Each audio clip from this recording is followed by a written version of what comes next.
Jom sama-sama kami. Caranya mudah. Hanya klik join button. Terima kasih. Bila sebut tentang panca indera ni tuan-tuan muslim-muslimat, maka semua orang ada panca indera. Allah izinkan panca indera kepada kita sama ada sempurna atau tak sempurna.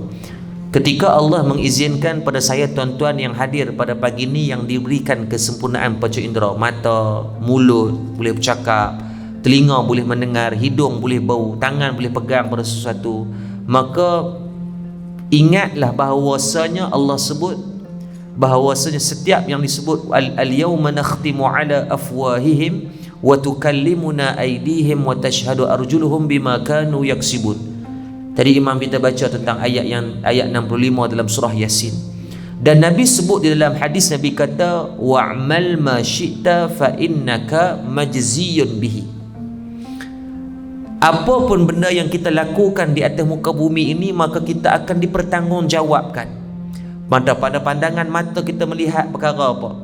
Ada orang yang mungkin di dunia Allah Subhanahu wa ta'ala tidak mengizinkan kesempurnaan pada sudut pandangan matanya, maka dia berlepas di atas dunia sebabkan tak pernah tengok benda-benda merapu.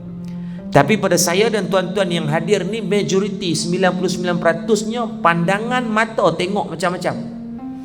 Allah tambah zaman lah tuan-tuan, tak tengok rugi dia kata. Bukan susah tuan-tuan, lah nak tengok benda maksiat, tuan-tuan tak keluar rumah pun boleh tengok.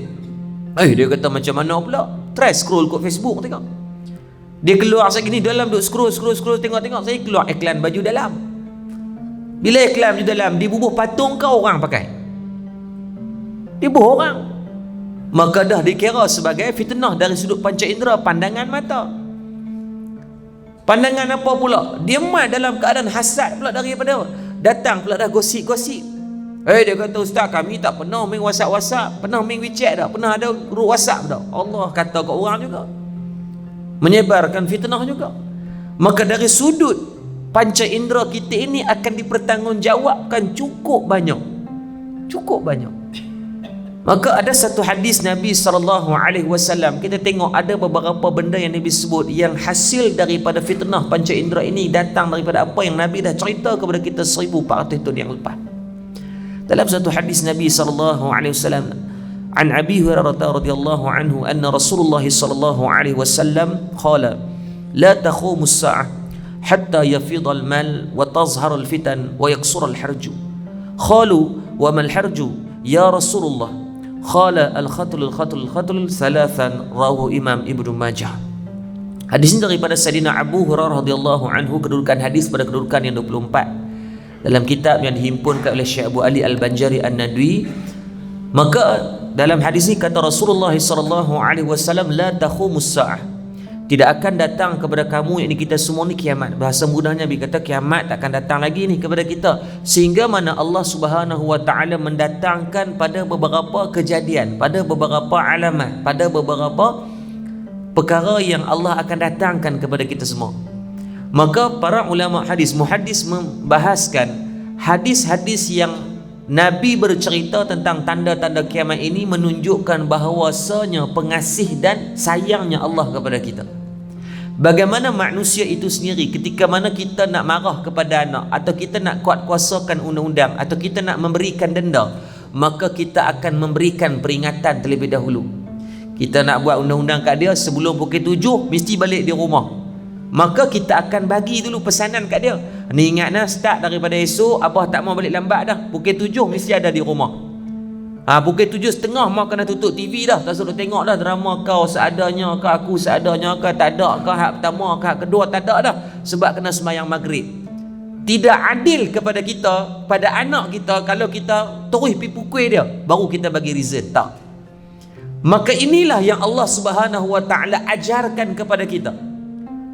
Kalau tuan-tuan buka di dalam Al-Quran, cuba buka di antara surah Al-Ankabut. Kata guru kita Syekh Nuruddin Al-Marbu Al-Banjari, dia kata dalam surah Al-Ankabut, ataupun disebut dengan surah Labah-Labah, menceritakan di antara paling banyak tentang kisah-kisah umat yang terdahulu, Daul Umami, perangai ataupun PL umat-umat yang terdahulu.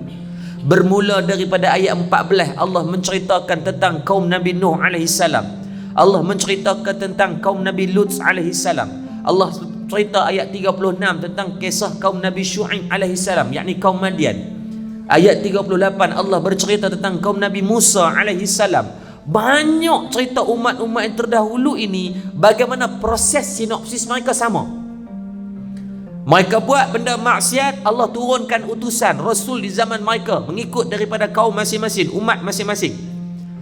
Ketika mana turunnya utusan, diberikan peringatan untuk mereka ini kembali kepada Allah Subhanahu wa taala, mentaati Allah, menyembah Allah Subhanahu, mengesahkan Allah Subhanahu wa taala, dan meninggalkan maksiat yang mereka kerjakan. Setiap daripada umat ini ada penyakit-penyakit dia.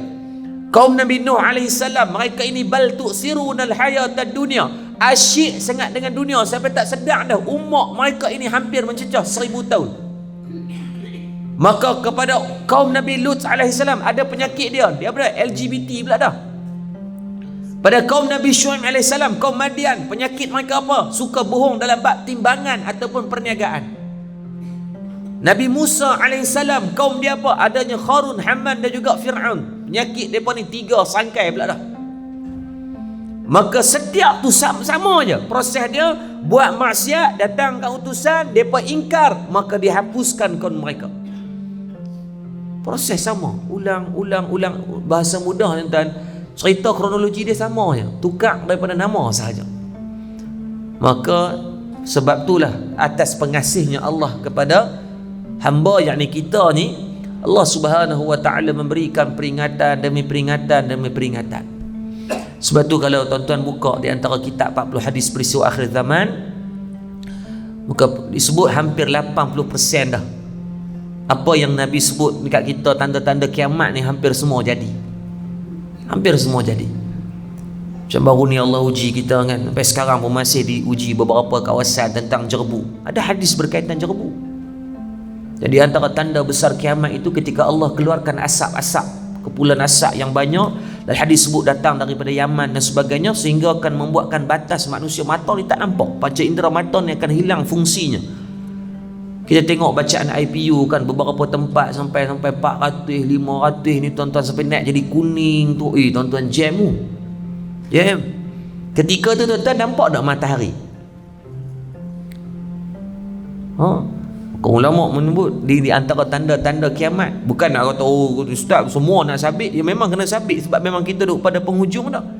Disebut dah umat akhir zaman ni sabda kita. Umat akhir zaman ni bila mula disebut dengan nama umat akhir zaman? Pada malam pertabalan Rasulullah sallallahu alaihi wasallam sebagai rasul. Nabi dilantik jadi rasul, maka permulaan terma nama umat akhir zaman tu disebut. Baik, kalau 1454 tahun yang lepas, maksudnya Nabi dilantik menjadi rasul 18 bulan sebelum, 18 tahun sebelum, berapa belas tahun sebelum hijrah? Berapa belas tahun? 13 lah. 13 tahun. Maksudnya sekarang 1441 campur dengan 14 jadi 1454. 1450 tahun dah gelaran umat akhir zaman tu dah tertaklif ke atas kita semua ni. Kalau 1400 tahun lepas, sesuai lah gelaran umat akhir zaman. Habis kita dah tak sebut dengan umat akhir zaman, disebut dengan umat akhir zaman. Umat akhir zaman. Bahasa mudah, clearance stock. Tahu clearance stock? Kita masuk dalam pasar raya, yang clearance stock ni apa? Hak ujung-ujung. Hak yang dah banyak kerosakan, banyak crack, yang tak laku, yang banyak masalah. Kita lah. Saya, tuan-tuan, kita semua ni. Maka sebab itulah ambil sebagai bentuk peringatan bahawasanya Nabi memberikan kasih sayangnya Nabi kepada kita. Dan Nabi ni mengambil beratnya tentang kita ni, sehingga akan Nabi selalu memberikan nasihat-nasihat yang baik. Mudah-mudahan Allah mencampakkan kefahaman kepada kita semua, insya-Allah.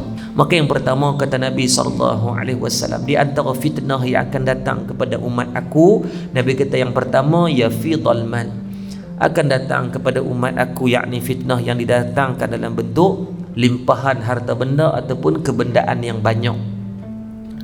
Syekh Fahmi Zamzam menterjemah yafidal mal ini dengan dua.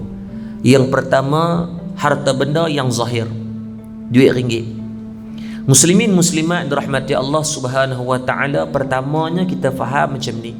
Islam bukan agama yang menghalang untuk cari duit ringgit. Tak. Bukti dan dalil di mana kalau tuan-tuan tengok, muslim-muslimat tengok 10 sahabat yang Nabi pernah janjikan, 10 yang dijanjikan syurga, Nabi bagi kepada siapa? Huzaifah Al-Yamani radhiyallahu anhu. 10 sahabat ni separuh sahabat kaya, separuh sahabat miskin. Maka di sini mengatakan bahawasanya Islam tak larang pun untuk orang jadi kaya dan tidak menjadi satu bentuk kehinaan kepada orang yang miskin.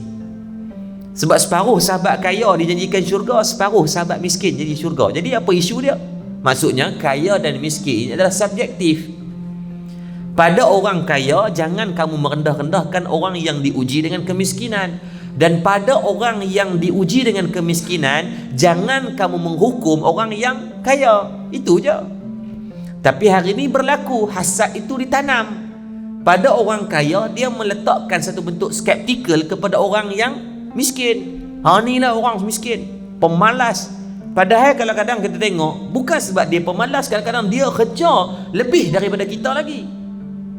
Ada orang yang dia kerja kilang tuan-tuan, 12 jam kerja sehari. Dia habis kerja, dia balik mandi pukul 8 sampai rumah pukul 6, pukul 8 keluar berniaga burger pula. Sampai pukul 12 balik rumah sampai kemas pukul 1, sat lagi pukul 6 keluar dah. Hari-hari itulah rutin dia. Kalau nak ikut dari segi effort dan usaha, saya rasa dia jauh lebih daripada kita. Tapi Allah mengizinkan rezeki pada kita ini mungkin dimudahkan sahaja. Itu je. Jangan sombong dengan Allah. Jangan sombong dengan Allah. Ada orang usaha macam-macam, guna kaedah macam-macam, tapi kadang-kadang Allah masih belum bagi. Kita ni kadang-kadang nasib ya Allah nak angkat martabat. Allah nak angkat martabat sat je kadang-kadang, walaupun tak sempurna pun Allah boleh angkat. Siapa dia kita tengok baru ni, Adik Asif kan, yang diangkat dalam YouTubers kan. Tuan-tuan pernah kenal dia sebelum ni? Dia ada PhD ke? Dia ada background pengajian apa? Tak ada. Tuan-tuan tengok ketika Allah nak angkat, Allah datang. Kalau Asbab Syahmi Syazli diangkat buat filem, tak apalah, dia orang ada strategi. Jadi silakanlah, kita tak ada kepentingan apa. Cuma nak tengok bila Allah nak angkat seorang, walaupun dia tu mengidap autism yang memang kita tengok dalam keadaan dia tidak sempurna macam orang biasa, tapi Allah angkat dia sampai peringkat macam tu.